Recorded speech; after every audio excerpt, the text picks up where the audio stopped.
Hey guys, what's going on? Today I'm going to be doing a wrestling takedowns tier list specifically for jiu-jitsu. So this is how effective wrestling takedowns are for jiu-jitsu.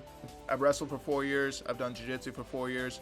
Some takedowns are really great in wrestling. You know, as some of these suspects we're going to see, they're great for wrestling, but for jiu-jitsu, they're not as great for one reason simply is that submissions exist. So this tier list is going to be based off how I can get my opponent to the ground without getting submitted myself. The main two factors for this tier list is A, am I going to get submitted? How risky is this takedown? Am I exposing my back? Am I giving up my neck?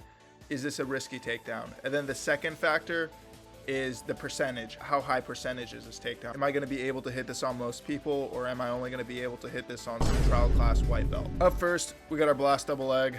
Mr. Jordan Barrows loves this one. I personally love this one. I think it's a great takedown. I'm gonna have to put it in A tier for two simple reasons, right?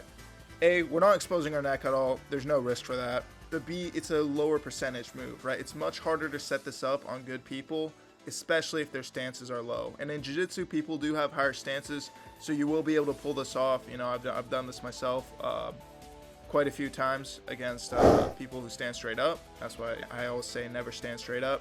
But you know, it's not the highest percentage move, so I'm going to have to put this in A tier. But the risk of getting submitted with your head inside is very low. You're not at risk of any guillotines. So I'm going to say it's pretty safe, pretty good pick for A tier. Up next, we got the Fireman's carry. All right, I love this one for wrestling. You know, I did this all the time in high school. I wasn't great at it, but I still liked it. It was a fun one. But it's just not great for jiu-jitsu. You know, you're risking giving up your back. You're risking giving up yourself in a crucifix position, right? In wrestling, that's fine. You can get back exposure even if they grab a crucifix. But in jiu-jitsu, this takedown exposes you, puts you in a crucifix if your opponent knows what they're doing. And if you even make, you know, a slight mistake, you're in deep water. You can give up your back. You're giving up a horrible position. For that reason, I'm going to have to put this in the D tier. Loved it for wrestling, but for jiu-jitsu, it's just not that great. Next up, we got foot sweeps. I hate this move. I think it's stupid. I think this move only works if you pour 15 gallons of lube on the fucking gym floor, right? If you oil up the gym floor and make sure it's as sweaty as possible, this move will work. But most of the time, this move just turns as an excuse to calf kick your opponent. I really don't think this is effective without the gi on, right? This is specifically for no gi. I think foot sweeps are much lower probability. I just don't think they're that great for jiu-jitsu. And against someone who's competent, who has a decent stance, you're not going to hit this on them. I think it's just super low probability. It's safe, right? It's a safe move.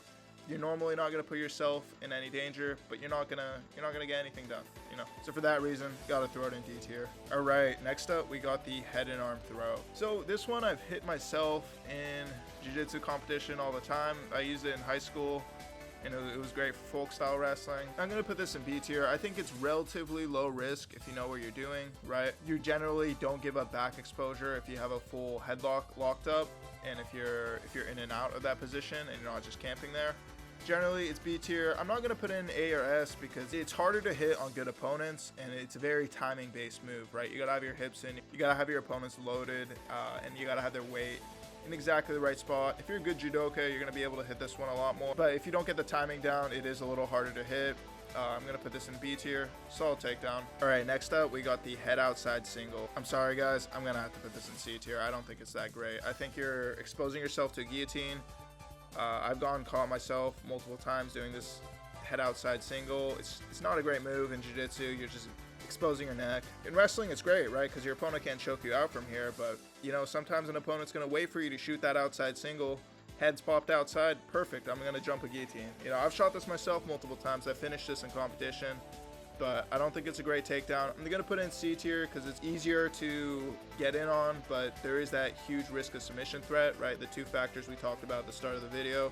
So I'm going to have to put this in C tier. All right, next up is head outside double. I love this move. I've loved it since high school. It's one of my favorite moves. B tier. Right, it's not, I don't think it's as risky as a head outside single. You have more leverage on your opponent, but there's still that huge threat for a guillotine. If your opponent feels you shooting in, and they know you're going to go to a double leg, they'll let you get to that position just to jump a guillotine, right? I've had many guys jump guillotines myself from this position, you know? I love the move, but I'm going to have to put in B tier. It's just that submission risk is pretty high, right? It is a higher probability move. It's easier to hit on a lot of people, but we're still opening ourselves up to that submission. All right, guys, next up, we got any type of head inside single. Easy S tier, guys. I think this is one of the best moves in all of grappling. I think this is great for MMA. I think this is great for jiu-jitsu. I think this is great for wrestling, right? For jiu-jitsu, why it's so great for jiu-jitsu? This is my bread and butter, right? I use this, I think almost every single competition I do, I use this move. I think it's great because you put your head on the inside, no risk of guillotines, right? Your opponent can throw out Kani Basamis if that's legal. Your opponent does have a lot of defensive options. They can Kimura you. You are still at some sort of submission threat. But I think in terms of getting in on your opponent and actually pulling this shot off, right? I think the completion percentage is going to be much higher to actually pull the shot off. You just need to have very good finishing mechanics on that single leg. But yeah, guys, I think just nullifying your opponent's guillotine with a single leg is just going to throw away an S tier. I think this has probably the highest completion rate with the lowest risk of submission. On this, yes, you can still get swept with the Kimura. Yes, your opponent can force your head to the outside and try to guillotine you.